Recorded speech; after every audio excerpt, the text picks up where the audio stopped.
Deputado André Fernandes. Obrigado, senhor presidente. Para embasar a minha fala e ficarmos aqui ambientados, eu gostaria, já de no início, solicitar que passassem o primeiro vídeo, por gentileza. Isso vai servir, isso aconteceu em julho de 2022, tá? Uma entrevista do senhor Delgatti. Pode dar play e aumenta o som. Volta e aumenta o som, por gentileza.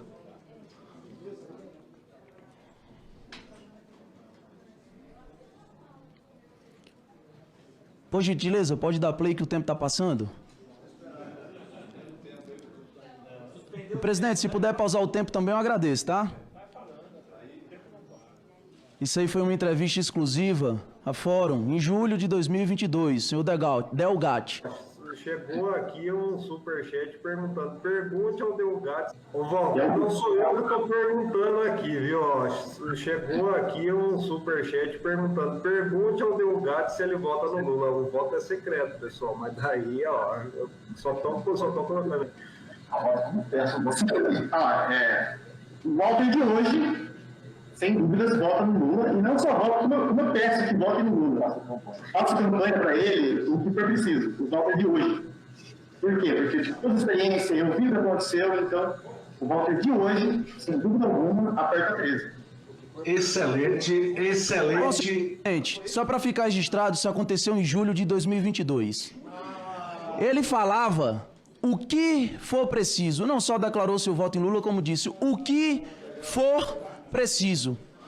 Pouquíssimos meses depois, veja só, senhor presidente, julho, agosto, quando foi o encontro dele, estranhamente, com a deputada Carla Zambelli, em um hotel que ninguém sabe em qual circunstância o levou a estar no mesmo hotel, olhou a deputada Carla Zambelli e teve a brilhante ideia de dizer, eu voto no Lula, eu aperto 13 e faço o que for preciso.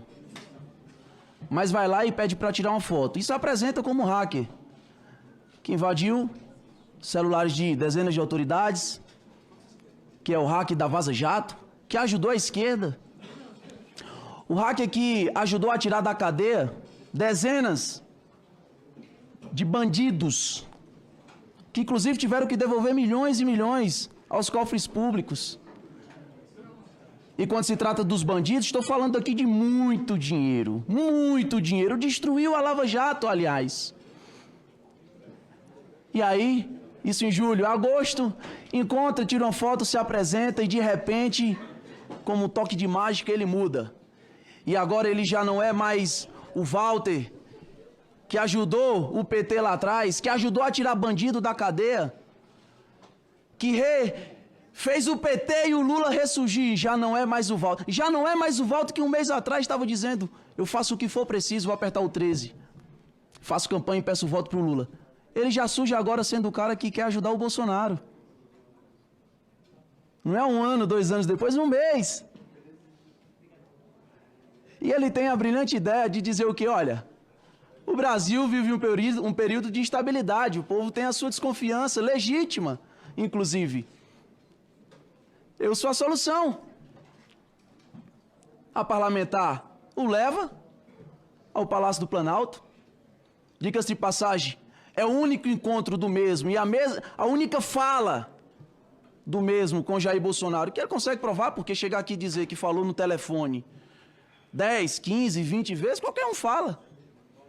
Ele acredita, inclusive, que o povo brasileiro vai dizer, não, realmente é verdade esse bilhete, de que a deputada puxou um celular da caixinha, tirou do lacre, colocou um chip novo, um chipzinho virgem no telefone, ligou para o presidente da República e o presidente da República atendeu o telefone de um desconhecido. E aí, nesse telefone, falou, ô Delgatti, eu grampeei o Moraes, alguém de fora do Brasil, assume aí. Mas eu não entendo não, porque já passou um ano dessa data. E aí, cadê esse grampo? Que conversa bombástica foi essa? Hein? Pedir para alguém assumir o grampo dos outros? Aí o povo está acreditando, o governo está fingindo. acreditando que isso tudo é real.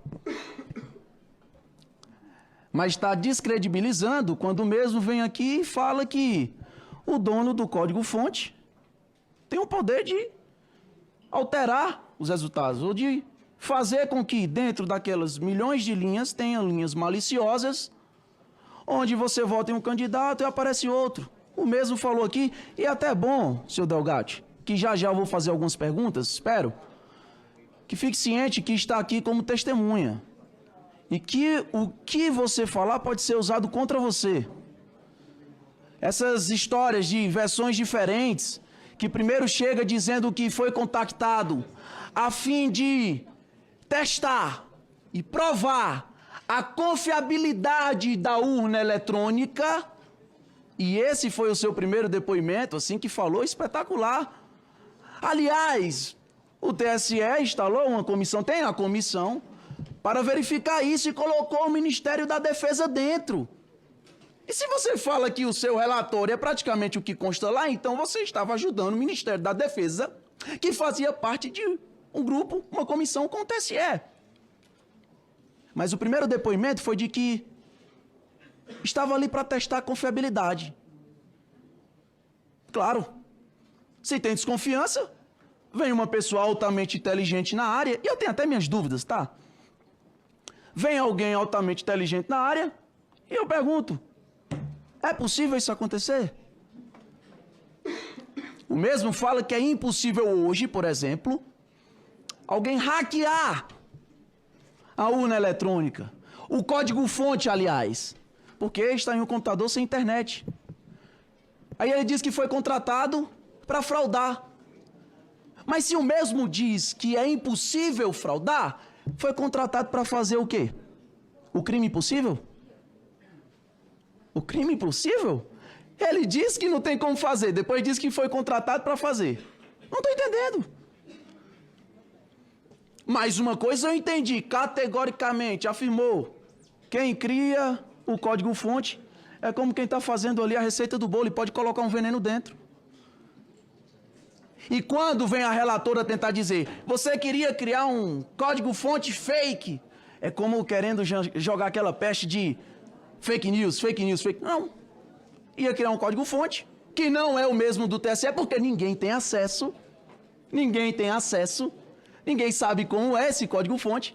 Então ele teria que criar um código-fonte para dizer quem cria um código-fonte consegue fazer com que, ao você votar lá em um candidato, vai computar o voto para outra pessoa. Ele iria, pelo menos no testemunho, fazer isso. Comprovar que pode ter a fraude. E não é uma fraude de invasão, pode ser uma fraude interna. Não é de fora para dentro, é de dentro para fora. Aí vem o governo e pergunta, então você foi chamado para fraudar as eleições? Aí já muda a versão. Já não é mais o cara que se apresentou e foi chamado para testar a confiabilidade de uma urna eletrônica. Agora já é o cara que foi contratado para fraudar uma eleição. Em poucas horas, o testemunho mudou. Começou dizendo que se apresentou, recebeu uma proposta, até uma proposta chula, porque para ganhar 3, 4, 5 mil reais, uma pessoa que tirou bandidões que ganharam e ganham milhões de reais, mudou a eleição, destruiu a Lava Jato. Eu até desconfio que uma pessoa ganhe 3, 4 mil reais para fraudar uma eleição nacional. Mas enfim, primeiro foi chamado para isso. Por uma parlamentar, recebeu essa proposta pífia e depois receberia uma assessoria para cuidar de mídia digital. Ponto. Aí pouco tempo depois, não. Fui contratado para fraudar uma eleição por Jair Bolsonaro. Até a deputada Zambelli disse que Bolsonaro não tinha nada a ver com isso. Mas, claro, o que a imprensa quer ver é sangue. É notícia que dê vários cliques e dinheiro para o consórcio. E o governo se apega ali em 3, 4 detalhes que são mentiras. Por quê? Até que se prove o contrário, o que ele está falando aí é só fala. É da boca para fora. E eu gostaria muito que o mesmo provasse que falou com o Bolsonaro várias vezes, que esteve sei lá onde várias vezes, que ia ser contratado para fazer uma peça de marketing do PL várias vezes, disse até que ia ser contactado por 3 deputados do PL. Sabia que era do PL, mas não sabe dizer o nome.